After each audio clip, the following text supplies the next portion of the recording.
Llevaba 7 años viviendo en Pittsburgh y más de 10 fuera de mi país natal. Estaba haciendo la residencia en psiquiatría, mientras proseguía con la investigación que había iniciado para mi tesis doctoral en neurociencia. Había montado junto a mi amigo Jonathan Cohen un laboratorio de imágenes cerebrales funcionales subvencionado por el National Institute of Health.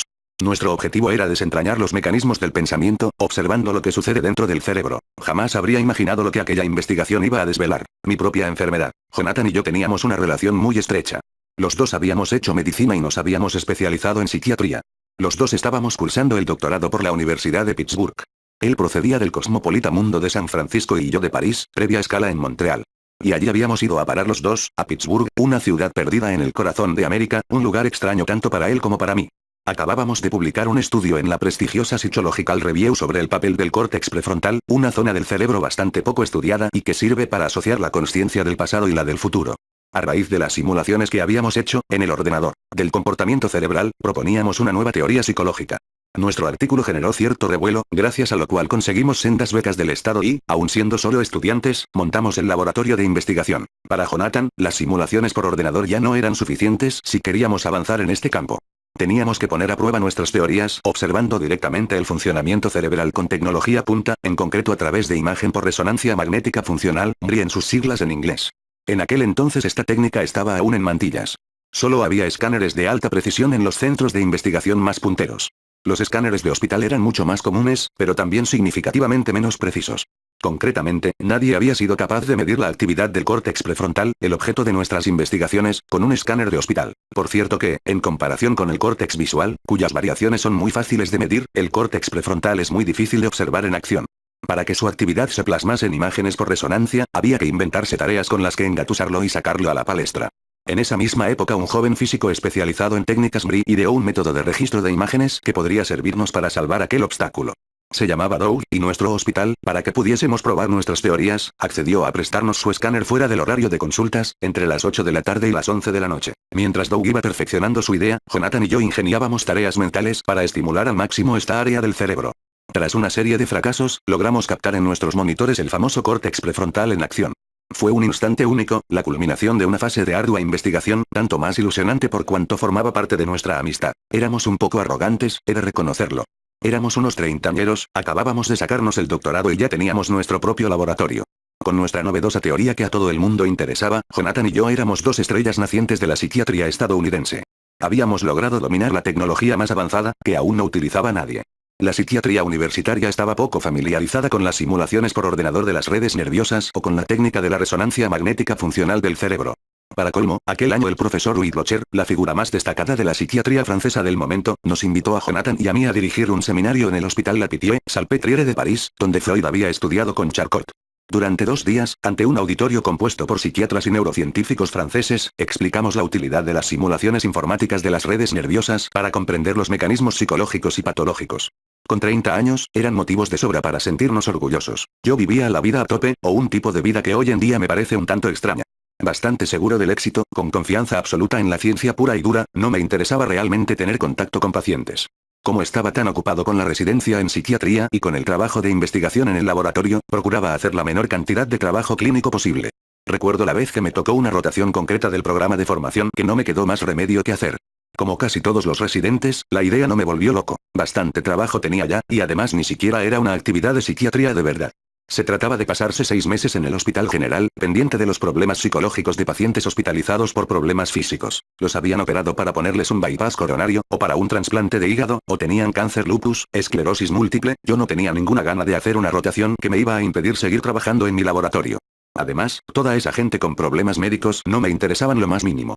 Yo lo que quería era investigar el cerebro, escribir artículos, hablar en conferencias y contribuir al avance de los conocimientos. Un año antes había estado en Irak como voluntario de Médicos Sin Fronteras. Allí había visto el horror con mis propios ojos y me había entregado en cuerpo y alma a la labor de mitigar el sufrimiento de infinidad de personas, día tras día. Pero aquella experiencia no me había insuflado ánimos para continuar con esa tarea una vez de regreso en el hospital de Pittsburgh. Era como si fuesen 2 mundos totalmente diferentes. Y, más que nada, yo era joven y ambicioso. La importancia que concedía al trabajo dentro del conjunto de mi vida desempeñó, sin duda, un papel determinante en el doloroso divorcio del que apenas estaba saliendo en aquella época. Entre otras razones que motivaron nuestra separación, mi mujer no soportaba el que, por mi trabajo, yo quisiera seguir en Pittsburgh. Ella quería que volviésemos a Francia o, al menos, irnos a una ciudad con más ambiente, como Nueva York. Pero yo en Pittsburgh tenía la sensación de que todo iba a las mil maravillas y no estaba dispuesto a abandonar ni mi laboratorio ni a mis colegas. Al final terminamos resolviendo nuestras diferencias delante de un juez, y yo viví solo durante un año en mi cajita de zapatos, un estudio minúsculo de una habitación. De repente, un día en que no había prácticamente ni un alma en el hospital, la semana entre Navidad y Nochevieja, la más tranquila del año, vi en la cafetería a una mujer joven con un libro de Baudelaire. No todos los días ve uno en Estados Unidos a alguien leyendo a un poeta francés del siglo XIX a la hora del almuerzo. Me senté con ella. Era rusa, tenía unos pómulos altos, unos enormes ojos negros y un aspecto al tiempo reservado y extremadamente perspicaz. De tanto en tanto se quedaba callada y me dejaba totalmente desconcertado. Yo le pregunté por qué hacía eso y me contestó: estoy comprobando la sinceridad de lo que acabas de decirme. Me reí. Me hizo gracia su manera de ponerme en mi sitio. Así comenzó nuestra relación, una relación que tardaría su tiempo en fraguarse, pues ni ella ni yo teníamos la menor prisa. 6 meses después fui a trabajar todo el verano en la Universidad de California en San Francisco, en un laboratorio de psicofarmacología. El jefe del laboratorio estaba a punto de jubilarse y le hubiera gustado que yo tomase su relevo. Recuerdo que le dije a Ana que si conocía a alguien en San Francisco, quizá podría significar el final de nuestra historia. Que si a ella le pasaba lo mismo, yo lo entendería. Creo que aquello la entristeció, pero yo prefería ser absolutamente sincero. Cuando en septiembre regresé a Pittsburgh, Ana se mudó a mi casita de muñecas. Yo sentía que entre nosotros estaban haciendo algo y me sentía feliz. No estaba muy seguro de a dónde iba nuestra relación. De alguna manera, seguía en guardia, no había olvidado mi divorcio. Pero las cosas me iban bien. En octubre vivimos un par de semanas llenas de magia. Era el veranillo de San Miguel, estaba trabajando en un guión para una película que me habían pedido que escribiera acerca de mi experiencia con Médicos Sin Fronteras, mientras Ana escribía poesía, me estaba enamorando. Entonces, de pronto, mi vida dio un giro inesperado. Recuerdo una tarde gloriosa de octubre en que iba deslizándome con mi moto por las avenidas de Pittsburgh, flanqueadas de hojas secas color fuego, camino del centro de resonancia magnética. Había quedado allí con Jonathan y Doug para una de nuestras sesiones de experimentos. Como conejillos de indias usábamos a estudiantes. A cambio de un pequeño salario, nuestros sujetos se metían en el escáner y nosotros les íbamos pidiendo que realizasen una serie de ejercicios mentales. Nuestra investigación los tenía entusiasmados, así como la perspectiva de recibir al final de la sesión una imagen digital de su propio cerebro, para llevársela a casa y verla en el ordenador. El primer estudiante llegó hacia las 8 de la tarde. El segundo, que debía quedarse de 9 a 10, no se presentó. Entonces Jonathan y Doug me preguntaron si no querría yo ocupar su lugar. Naturalmente, acepté. De los tres, yo era el menos técnico. Me tumbé dentro del escáner, un tubo angosto que me obligaba a tener los brazos pegados al cuerpo, un poco como un sarcófago. Mucha gente no aguanta la sensación de reclusión de los escáneres. Entre el 10 y el 15% de los pacientes son tan claustrofóbicos que no hay modo de someterlos a una resonancia magnética. Pues allá que me meto. Empezamos como hacíamos siempre, es decir, con una serie de imágenes destinadas a averiguar cómo es la estructura cerebral del individuo. Al igual que los rostros, cada cerebro es diferente. Antes de medir ningún parámetro, hay que registrar algo así como el mapa del cerebro en estado de reposo, lo que se llama imagen anatómica. A continuación, esta imagen se compara con las instantáneas tomadas mientras el individuo hace los ejercicios mentales, conocidas como imágenes funcionales.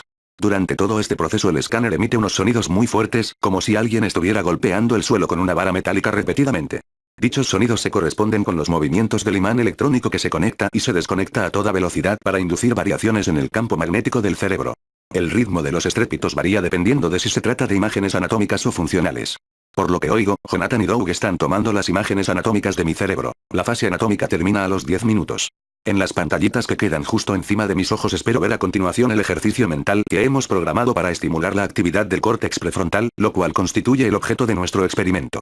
El ejercicio consiste en apretar un botón cada vez que aparezcan dos letras idénticas seguidas en la rápida secuencia de letras que irá saliendo en la pantalla. El córtex prefrontal se activa para recordar durante unos segundos las letras que acaban de desaparecer de la pantalla para poder compararlas con las que vienen a continuación. Estoy esperando a que Jonathan me mande el ejercicio y a que empiece a sonar el característico pulso del escáner que indicará la actividad funcional del cerebro. Pero la pausa se prolonga. No entiendo qué pasa. Jonathan y Doug están detrás de un cristal blindado, en la sala de control. Solo nos podemos comunicar a través de un interfono. Entonces oigo por los auriculares: David, tenemos un problema. Algo pasa con las imágenes. Hay que repetirlas. Vale. Espero. Empezamos de cero otra vez. Hacemos los 10 minutos de imágenes anatómicas y llega el momento de comenzar el ejercicio mental. Espero. La voz de Jonathan dice: oye, aquí pasa algo raro. Vamos para allá. Entran en la sala del escáner, retiran la camilla en la que estoy tumbado y, en lo que salgo del tubo, veo que los dos tienen una expresión muy extraña en la cara. Jonathan me pone una mano en el brazo y dice: no podemos hacer el experimento. Hay algo raro en tu cerebro. Les pido que me enseñen en un monitor las imágenes que acaban de grabar 2 veces en el ordenador. Yo no era ni radiólogo ni neurólogo, pero había visto infinidad de imágenes del cerebro, era nuestro trabajo de todos los días. En la región derecha de mi córtex prefrontal había una pelota redonda del tamaño de una castaña. Por el sitio en que estaba, no era uno de esos tumores cerebrales benignos que se encuentra uno a veces y que o son operables o no son de los más virulentos, como los meningiomas, o los adenomas de la hipófisis. En ese sitio concreto podía ser un quiste, o un absceso infeccioso, causado por una serie de enfermedades concretas, como el SIDA. Pero yo gozaba de una salud excelente, hacía mucho deporte y hasta era el capitán de mi equipo de squash. Así que no podía ser eso. Era imposible negar la gravedad de lo que acabábamos de descubrir. Un tumor cerebral en fase avanzada puede acabar con la vida del paciente en 6 semanas sin tratamiento, o en 6 meses con tratamiento. Yo no sabía en qué fase me encontraba yo, pero las estadísticas sí las conocía. Nos quedamos mudos los tres, sin saber qué decir. Jonathan mandó las grabaciones al departamento de radiología para que pudiera evaluarlas un especialista al día siguiente, y nos despedimos. Yo cogí la moto y me fui a mi diminuta morada, al otro lado de la ciudad. Eran las 11 de la noche, la luna lucía increíblemente hermosa en un cielo brillante. Ana dormía. Me acosté y clavé la mirada en el techo. Verdaderamente, era muy extraño que mi vida pudiera terminar así. No me cabía en la cabeza. Entre lo que acababa de descubrir y lo que llevaba construyendo todos esos años, el impulso que había acumulado para lo que prometía ser una larga carrera y que debería haber desembocado en importantes logros, se abría un abismo. En esos momentos era como si apenas estuviera empezando a hacer una contribución útil a la sociedad. Para acabar mis estudios y labrarme un nombre, había hecho muchos sacrificios y había invertido mucho en el futuro. Y de golpe y porrazo me enfrentaba a la posibilidad de que no hubiese ningún futuro en absoluto. Además, estaba solo. Mis hermanos habían estudiado en Pittsburgh unos años pero se marcharon al licenciarse. Ya no tenía mujer. Mi relación con Ana estaba apenas arrancando y seguramente me dejaría, pues ¿quién querría emparejarse con alguien condenado a los 31 años? Me vi como un trozo de madera que bajase por un río y al que de pronto la corriente echase a un lado y se quedara varado en una poza de aguas estancadas. Jamás conseguiría llegar hasta el océano. Por un inesperado giro del destino, me vi cautivo en un lugar en el que no tenía ningún vínculo auténtico con nadie. Iba a morir. En la más absoluta soledad. En Pittsburgh, recuerdo que sucedió algo extraordinario mientras estaba así, tumbado en la cama, contemplando el humo de mi cigarrillo de liar. Estaba inmerso en mis pensamientos cuando, de repente, oí mi propia voz dentro de mi cabeza, hablándome dulcemente, con seguridad, con convicción, con claridad, con una certidumbre que ni yo mismo reconocía. No era yo, pero sin lugar a dudas era mi voz. Y al tiempo que yo repetía una y otra vez, esto no puede estar pasándome a mí, es imposible, la otra voz decía, pues, ¿sabes qué, David? Que es perfectamente posible y que todo está bien. En ese momento ocurrió algo a la vez asombroso e incomprensible. A partir de ese instante no volví a sentirme paralizado. Obviamente, era posible, sí. Formaba parte de la experiencia del ser humano. Otros muchos antes que yo lo habían experimentado, y yo no iba a ser diferente. No tenía nada de malo el ser simple y completamente humano. Ella solita, mi mente había encontrado el camino que me llevaba a disfrutar de cierto consuelo. Después, cuando volví a sentir miedo, tuve que aprender a domar mis emociones. Pero aquella noche me dormí y al día siguiente estaba en condiciones de ponerme manos a la obra y de dar los pasos necesarios para empezar a hacer frente a la enfermedad, y a mi propia vida.